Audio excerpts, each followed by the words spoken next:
ಓಂ ಶ್ರೀ ಪರಮಾತ್ಮನೇ ನಮಃ.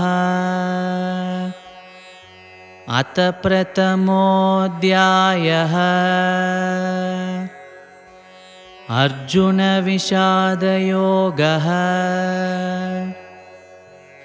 ಅಧ್ಯಾಯ 1 ಶ್ಲೋಕ 26. ತತ್ರ ಪಶ್ಯತ್ ಸ್ಥಿತಾನ್ ಪಾರ್ಥಃ ಪಿತॄನತ ಪಿತಾಮಹಾನ್ ಆಚಾರ್ಯಾನ್ ಮಾತುಲಾನ್ ಭ್ರಾತॄನ್ ಪುತ್ರಾನ್ ಪೌತ್ರಾನ್ ಸಖೀಂಸ್ತಥಾ ಸ್ವಶುರಾನ್ ಸುಹೃದಶ್ಚೈವ ಸೇನಯೋರುಭಯೋರಪಿ.